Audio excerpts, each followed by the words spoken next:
생후 16개월 된 정인이를 상습적으로 학대하고 폭행해 숨지게 한 혐의 등으로 기소된 양부모의 첫 재판이 어제 열렸습니다. 법정 안팎에서는 분노한 많은 시민들이 재판을 직접 지켜봤습니다. 검찰은 공소장 변경을 신청했고 법원이 곧바로 받아들였습니다. 양모 장 씨의 주된 혐의를 아동학대 치사에서 살인으로 바꿨습니다. 장 씨 측은 살인의 고의성과 아동학대 치사 혐의를 모두 부인하고 있습니다. 치열한 법정 공방이 예상됩니다. 백성문 변호사 자리에 함께했습니다. 어서 오십시오. 네, 안녕하세요. 네, 검찰은 법의학자 등으로부터 사망 원인에 대한 재감정을 의뢰했고요. 그 결과를 네. 받았는데 결과적으로 지금 살인의 고의성, 최소한 미필적 고의는 있었다. 이렇게 지금 검찰은 판단을 하고 있는 거죠. 일단 검찰이 당초에는 아동학대 치사 혐의로 기소를 했었죠. 이제 그때는 외력이 행사돼서 아이가 사망은 한 건 맞는데 어떤 방식의 외력이 행사된 것인지 입증이 안 됐습니다. 그때 당시에는 불상의 방법으로 복부의 외력을 행사했다라는 정도로 이제 나왔었는데 이번에 네. 말씀하셨던 것처럼 부검의 등의 재감정 소견을 보면 일단 췌장이 파열될 정도의 강한 충격이 있었다는 게 일단 여러 언론 보도를 통해서 확인이 됐었는데 췌장이 파열되려면 굉장히 강한 외력이 있어야 된다라는 게 전제로 깔려 있고요. 그리고 거기에 더 나아가서 행위태양을 이제 발로 밟는 등 복부에 강한 외력을 행사해서 췌장이 파열되고 이제 복부 내부에 과다출혈이 일어나서 사망한 것이다. 그렇다면 췌장이 파열될 정도의 강한 외력이 행사됐다면 충분히 아이가 사망할 거라는 걸 인지할 수 있었다. 이런 취지에서 말씀하셨던 것처럼 주의적 공사실로 살인죄, 예비적 공사실로 아동학대 치사로 일단 공소장 변경을 한 겁니다. 네. 검찰도 충분히 증거 검토를 하지 못한 것에 대해서 송구한 말씀을 드린다. 이러면서 사과를 했습니다.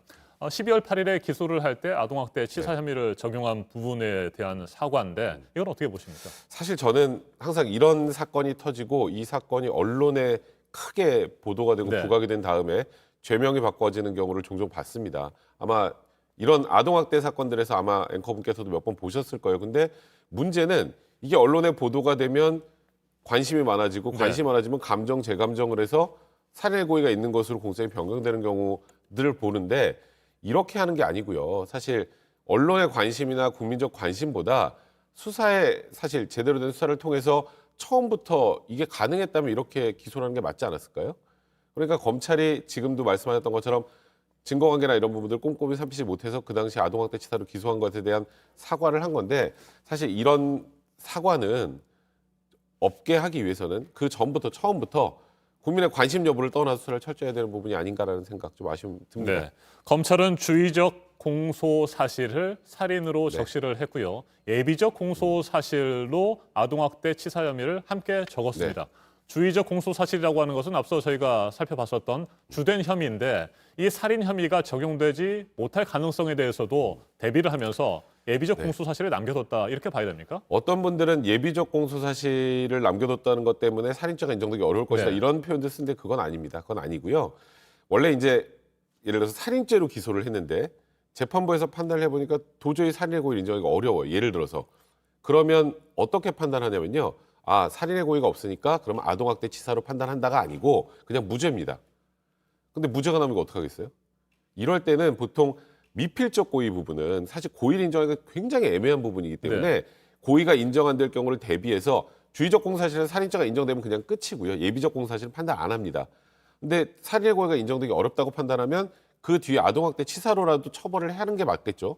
그렇기 때문에 이건 주의적 예비적으로 나누는 게 너무나 당연한 거고요. 이것 때문에 살인의 고의 입증이 어려운 것 아니냐라는 일각의 우려는 제가 보기에는 그거는 좀 과한 우려가 아닌가 싶습니다. 네, 결국 지금 상황으로서는 살인의 고의성, 미필적 고의를 증명할 수 있는 직접적인 증거를 찾는 것이 시급히 필요한 상황인데 이게 뭐 두 사람이나 세 사람 사이는 가족 안에서 이루어진 학대나 폭행이기 때문에 뭐 CCTV나 이런 것들이 있을 가능성은 그다지 높아 보이지도 않고요. 그래서 어려움이 좀 있어 보이기도 하는데 어떻게 생각하세요? 그러니까 사실 얼마 전에 뭐 좀 유사한 사건이라고 하면 아이를 여행 가방에 넣었다가 또 더 작은 여행 가방에 넣어서 아이가 사망했던 사건, 그 살인죄로 결국 처벌이 됐는데요.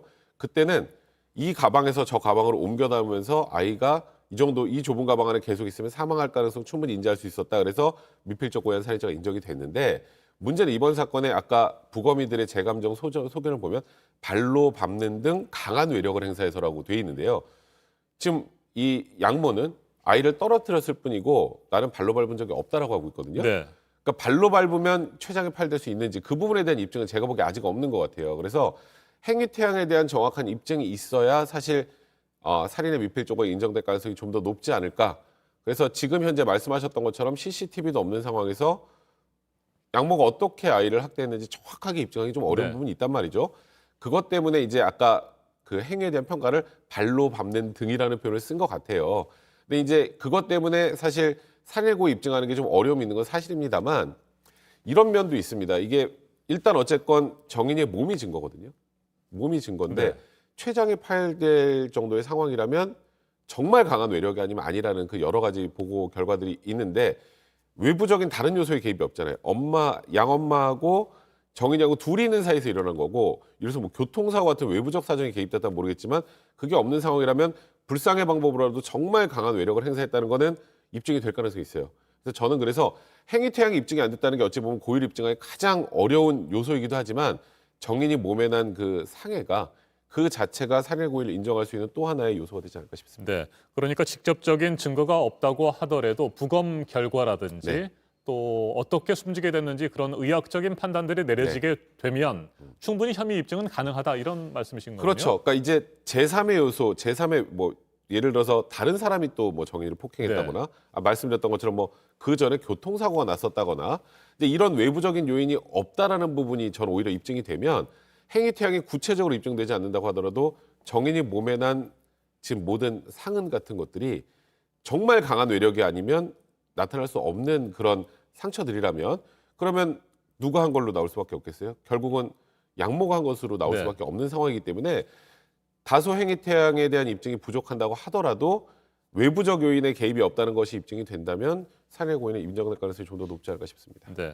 법정에서 뭐 치열한 공방이 예상되는 상황인데 네. 아동 학대 치사죄가 적용되는 거 네. 그렇게 결론이 나는 경우하고 살인죄가 입증되는 경우하고 네. 받게 되는 처벌의 수위는 크게 달라지는 거죠. 일단 외형적으로만 보면 네. 살인죄와 아동학대치사죄에서는 살인죄에서는 사형의 법정형이 있고요.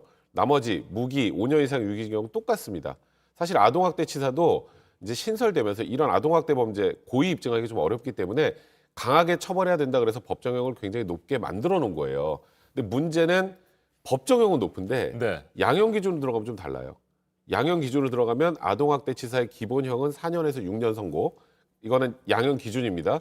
살인죄는 10년에서 16년이 기본형이에요. 네. 그러면 여기에 가중 요소가 있으면 살인죄 같은 경우는 뭐 20년 이상 무기징역까지 가능하지만 아동학대치사로 그렇게까지 중형이 선고된 건 많이 못 보셨을 겁니다. 이건 언론에 관심을 갖는 사건을 제외하고 제가 보기에 10년 이상 선고되는 경우도 많지 않아요. 근데 그렇기 때문에 양형 기준상 문제가 좀 있는 거고 저는 살인죄가 인정이 안 된다고 하더라도 아동학대치사의 양형 기준을 상향하면 거의 동일한 효과를 낼 수 있거든요.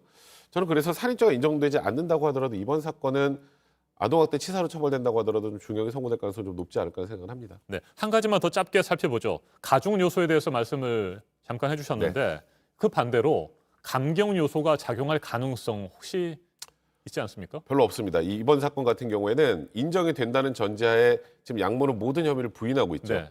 혐의를 부인하면 보통 어떻게 판단하냐면 판결문에 반성을 하지 않는다라고 해서 형의 가중 요소로 판단한단 말이죠. 지금 양모는 아동학대 치사도 부인하고 있어요. 그러니까 수술한 가슴 통증 때문에 아이를 떨어뜨렸다라는 거거든요. 떨어뜨렸으면 사실 그 자체가 실수잖아요. 여기서 아이가 사망할 것까지 예견하는 건 불가능했다. 그럼 치사 부분도 인정이 안 되죠.